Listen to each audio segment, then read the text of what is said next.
don't think everybody's going to like it, but people that are interested in Mad Max films, these types of films, post-apocalyptic, you're going to love it. It's not for everybody. It's understandable. It totally isn't. But if you want a Mad Max movie, they gave you a Mad Max movie. Welcome to the Untitled Film Project Podcast. So glad you've joined us. We're talking Mad Max Furiosa. Oh, I got it wrong. It's officially Furiosa, a Mad Max saga. We get the origin story of Furiosa and how she became the warrior we saw in the much beloved Mad Max Fury Road. As a child, my world was forever changed. My mother was magnificent, and he took it all from me. Who do we have here? Furiosa! And right after our scores for Furiosa, a Mad Max saga, we'll be asking the big question. The big question, every episode is meant to keep you engaged, whether you've seen the movie or not, that we're talking about. This big question is, name the best performance with the fewest lines.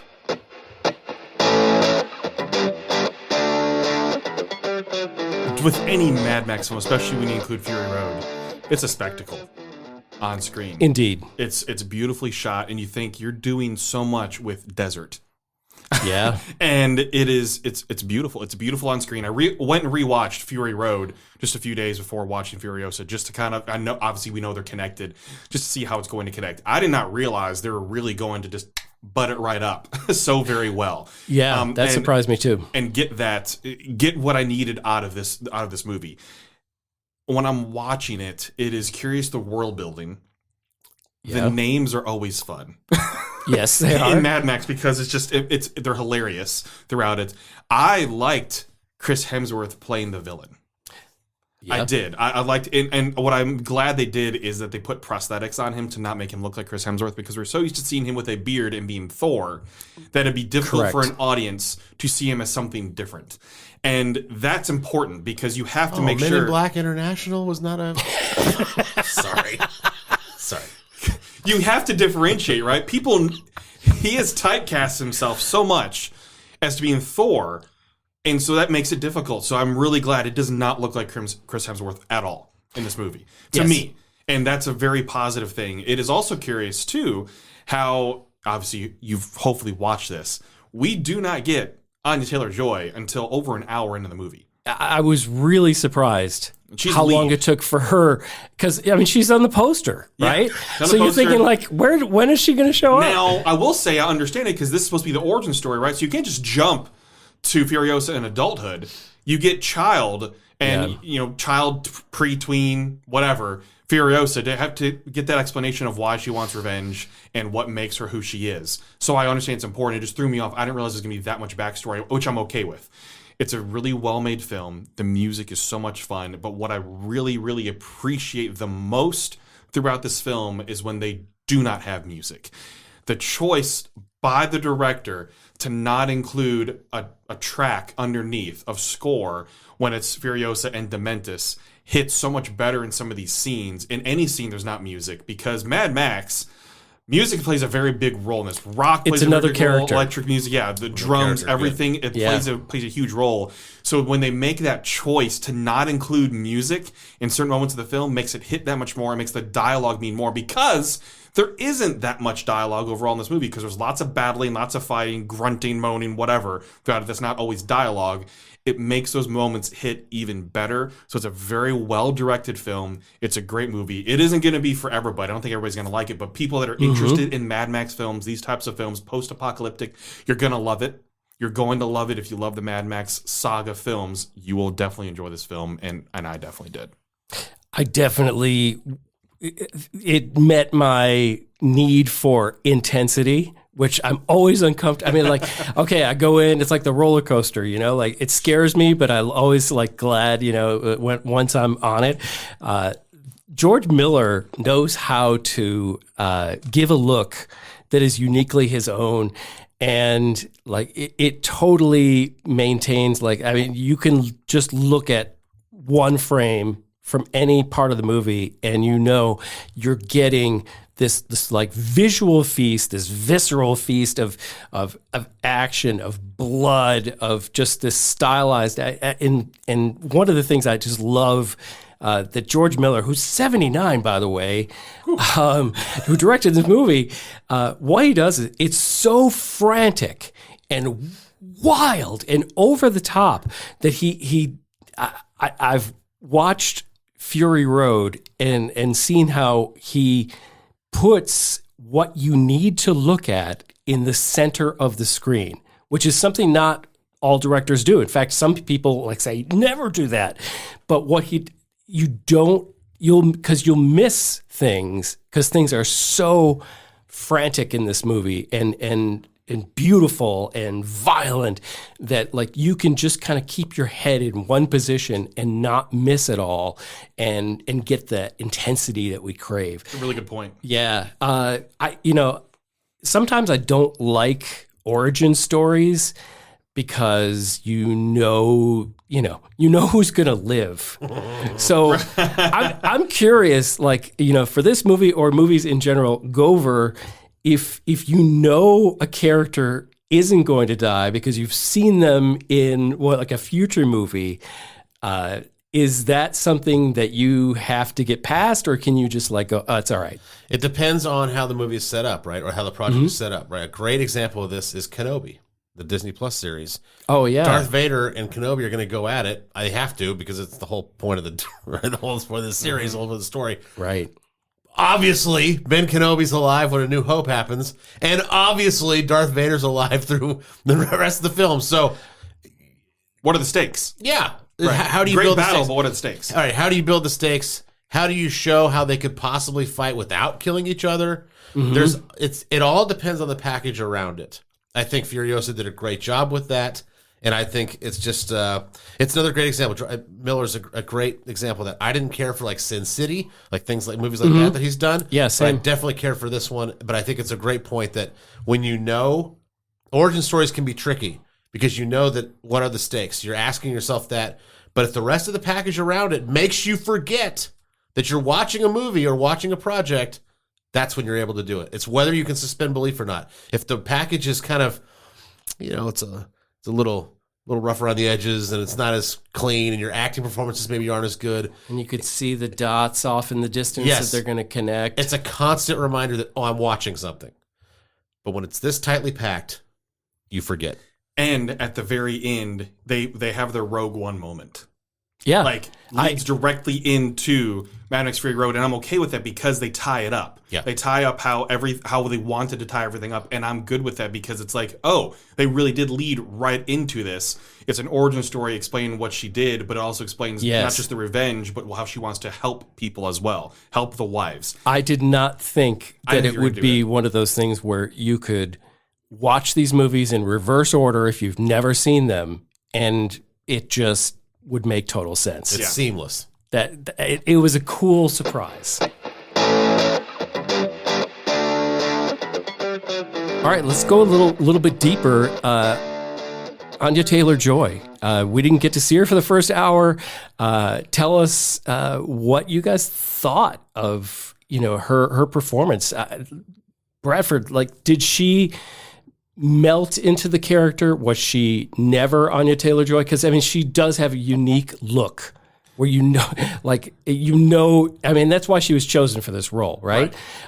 She's a very good actress, but she has this like very unusual look. And what did you think of her when you were seeing her on screen in Furiosa? So thanks to a great makeup department, they really did a great job with me not believing she was Anya TaylorJoy, but more close and similar to the Charlize Theron's character. I really think they did a good job with that because we know like facial structure, eye structure and shape and everything too. That's what everybody thinks about when they think of Anya TaylorJoy because she has such a unique look. She's a unique specimen when you see in Hollywood that no one has that look like she has. And that's why she's getting cast because she's gorgeous and just has a different look. She's special. And the way they did this by her not showing the majority of her face that often because she's masked up because she's trying to hide amongst all the other men in there, then showing herself off as a mute doesn't talk, and then having the different types of makeup and soot and everything, and then when she's Praetorian, has the black forehead. I don't ever think that she's Anya Taylor-Joy. I believe that she is the character that she's supposed to be, and especially when she shaves her head. Mm-hmm. That's everything there to become Charlize Theron's version of Furiosa, because we're used to Anya Taylor-Joy having this flowing blonde hair, more fair skin and everything too. We don't get that at all in this movie. So again, she's a great actress. She pulled it off extremely well.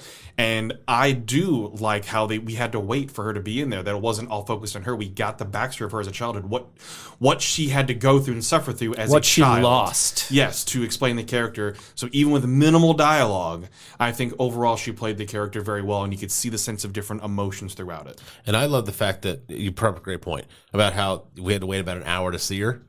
That's such a cool thing too, because when that's done right, again, this is all about the packaging, right? All about the packaging. Yep.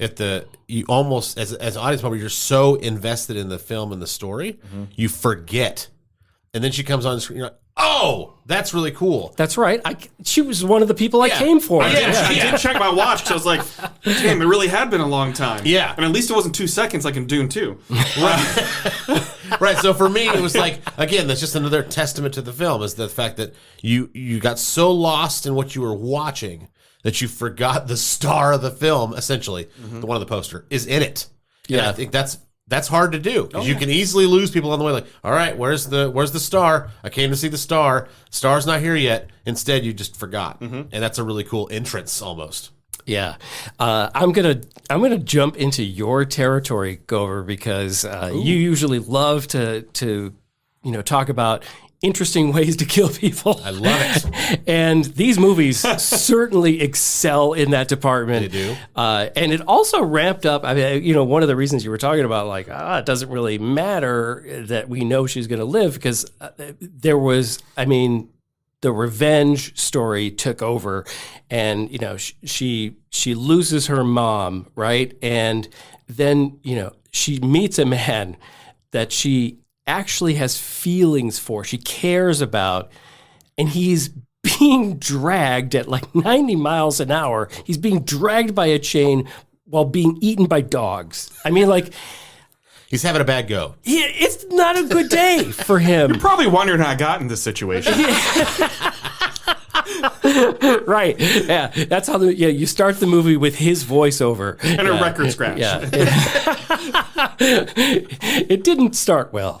It was just such an interesting, they took it. I would say they took it too far, just a little bit. Remember, we're always talking to people who have seen the movie, so here's a spoiler. So Chris Hemsworth's Dr. Dementus, obviously he gets it in the end, right? She could have killed him in all kinds of terrible, violent ways, and I don't know. I thought it was kind of funny and didn't match the rest of the movie, but the fact that she has been saving this acorn nut through the whole movie, and then we see at the end of the movie that she has planted it in his groinal area, and it is growing into a tree, and he's not dead but not alive, and there's so many. His body's the nutrients of the soil. There's seed jokes for miles on this thing. It was kind of funny, poetic. My reaction as soon as it popped up, because I was going, where is this leading to? Because I was wondering where it's going. And all of a sudden they showed him just spread out and the tree popping up from his boo-hoo. And it's like, oh, damn. That was my reaction. Just, oh, damn. It was. It made me laugh a little, which is usually you don't get a whole lot of laughs in these movies. But there are some moments where there's that little bit of humor, especially between the brothers. Sure. Yeah. It's meant to be that slight little bit of comic relief just to break your... Let you breathe. Yeah, break the tension. It's not supposed to make you laugh out loud like a Marvel moment. They're trying to make you laugh out loud a little bit. Here, it's just supposed to make you go, okay, that end scene. Take a breath. Next. Yeah. But that one, what a way to close it. And then picks the peach. Yep. Serves to the wives, and there we go. All right, it's time to put a number to Furiosa. A Mad Max Saga. I don't know. That's kind of fun to say together. Let's do it on 3, 2, 1. Furiosa. Okay, It's ASMR. Furiosa, not Furiosa. All right, Bradford, what did you give this movie? Which I will not say it again. We've abused this privilege. I didn't. All right.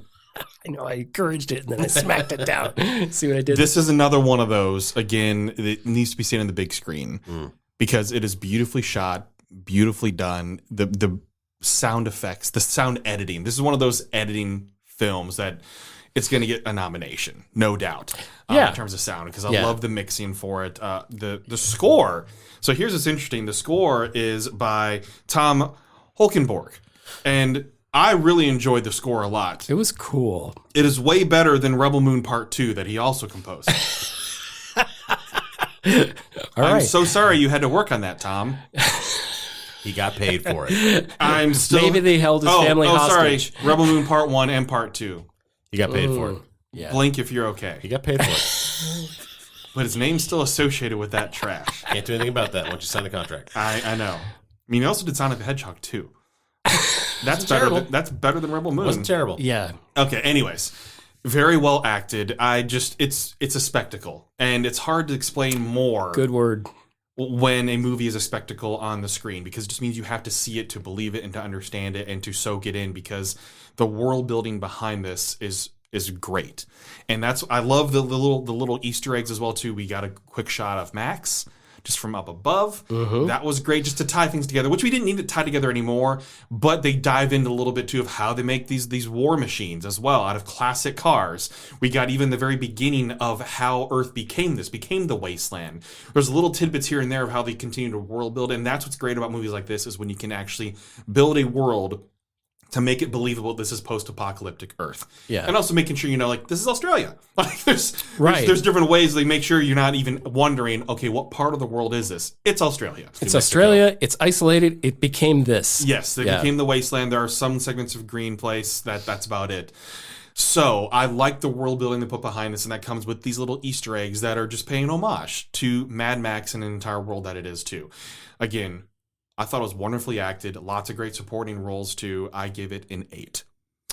Okay. There was a couple of things that, besides the tree growing out of his, that I just, I don't want to let go without saying, that I do think it was a little long. It was. I mean, I loved the world building, but then again, it doesn't have to be Tolkien level world building. I mean, but that's a minor complaint. I liked this movie so much. I really, it's not for everybody. This is a highly stylized, but a very specific, like I said, you could take either movie and take a frame from each, and there's a consistency of this crazy style that George Miller can create and put on screen in front of your eyes. And it is something, like you said, it's a spectacle. Either movie would be one, if you get a brand new TV or you get a surround sound, you're going to test it with one of these movies, because you're just like, it's going to be so cool on this, with this new stuff. So I think the action was on par, if not better, than, the movie that precedes it, Fury Road. I thought, everybody did great. They blended into their roles. Anya TaylorJoy, Chris Hemsworth. I really feared that I was going to recognize him too much. It was going to look like Chris Hemsworth doing a character. Not at all. He settled that right away. He blended right in, forgot it was him. For as much as like this ride of these movies scare me, I like that level of scare. It's really good at what it does, and I will also give it an 8. Go over. I'm not too far off. So there's a couple things I want to focus on here. The first one is, Miller's style is so interesting, and you're right. You can kind of pick a frame and be like, okay, this is, that's him. Yeah. But that can be dangerous. sometimes because you can do something doesn't mean you should do it. And so, and we also know that a lot of things just in life, right, are really cool, but it's really because they're presented different. It's really the same thing, but they're presented in such a flowery way or a different way that you're like, this is awesome. And you're like, well, it is, but once you kind of get away from the patina of it all, it's really the same thing as usual. Right. I debated about this. It is new. It is different. It feels unique. But is it more of the same? Yeah. Is it more of the same? It just looks different, and that's what I'm supposed to get. Or is it truly unique and different? So I've decided that it really is truly unique and different. I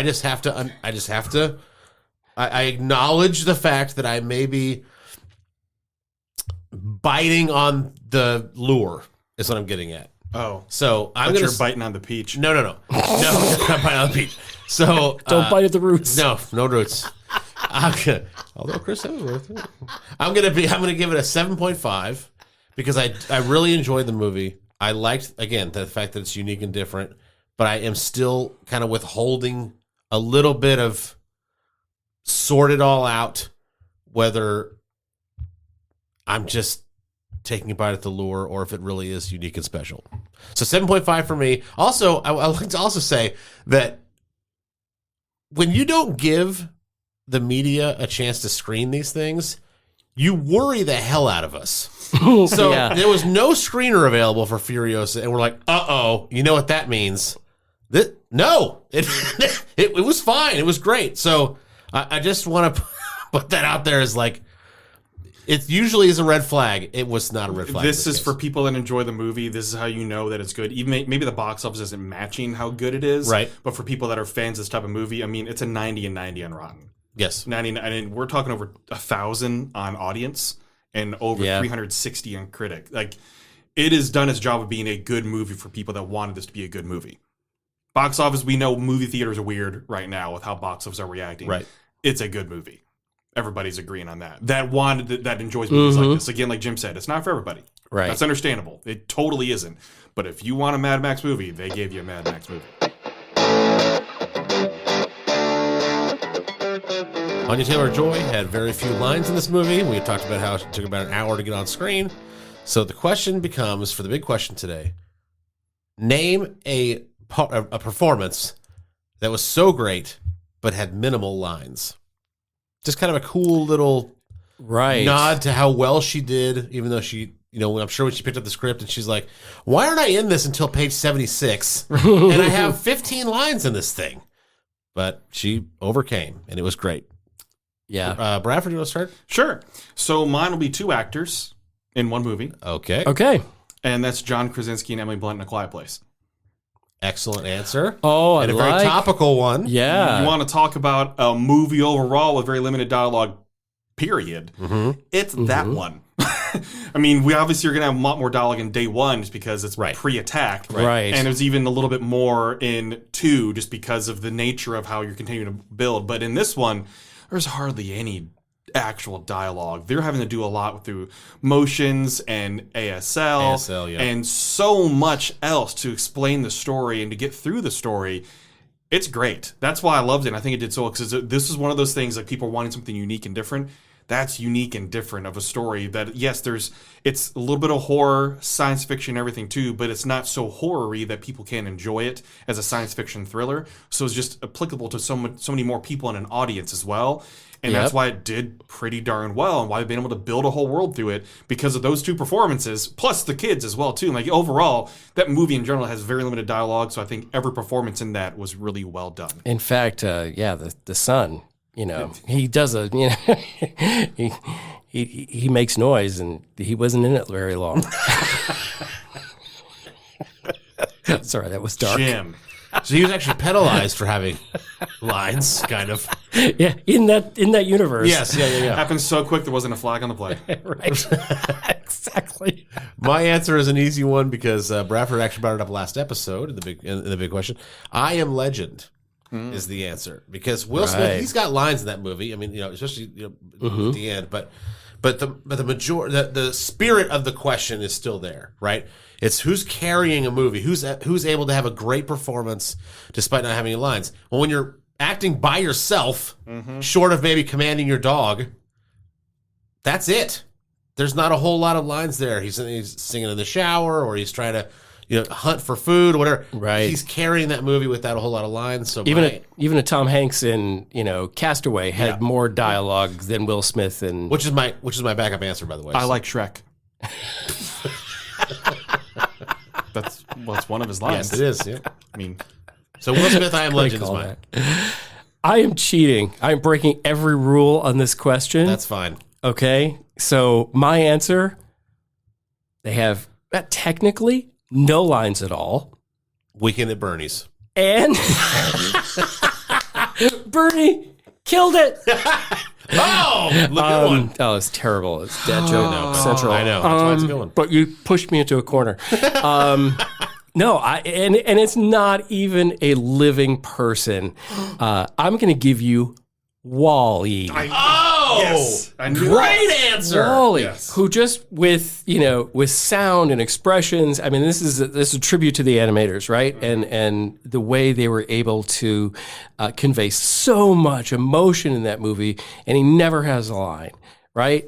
And it was beautiful. It was great. Beautiful. And if you like that, I'm not saying these are the same movies, but I just want to throw in a plug for a movie that has been kind of criminally, hidden from the public.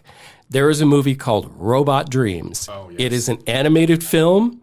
It is the story of a robot and a dog that are best friends. It hit theaters for a brief time, maybe in an art house for one weekend. And it came out a long time ago at a festival. And I don't know what the distribution problems were, but Robot Dreams will wreck you emotionally as a most simple looking, appearing cartoon than it has a right to. Okay? But there is so much emotion and really complicated feelings that, like, I saw this with a couple of people, and we were wrecked with what looked like we were just watching like a kind of quieter Futurama. And we were like, oh, we never expected that. So whenever you can see it, wherever it's streaming, if you can rent it somewhere, I don't know how you're going to get to it, but somebody needs to discover Robot Dreams, and that person is you. Thank you for joining the Untitled Film Project Podcast this week as we talked Furiosa, a Mad Max saga. Mad Max saga? Is that how it's Yes. Yeah, you totally nailed it. Those words don't, when I say them and I'm not reading it, it seems weird. A Mad Max saga. Does that mean there's more coming? It probably is more. It doesn't flow. Not Right. like Furiosa. Yeah. Which sounds like a perfume ad. It does. By Estee Lauder. With somebody jumping in a pool. And okay, anyway. So thank you for joining us for the Untitled Film Project Podcast. Yes, you are. We talked about Furiosa. We hope you watch the movie and then come listen, of course. And, of course, the big question, give us a great performance with a limited number of lines as well. You can let us know in the social channel or, of course, down here in the comments as well. If you're watching on YouTube, we would love your interaction. And as far as subscribing, Bradford, what should they do? subscribe. Hit the button. Hit the button. Clear on the notification bell. All those things. And we'd love to have you in our little universe here. We're trying to build this thing, and we'd love you to come along for the ride. Thank you for listening to the Untitled Film Project Podcast. To support the show, please rate, review, follow, and subscribe.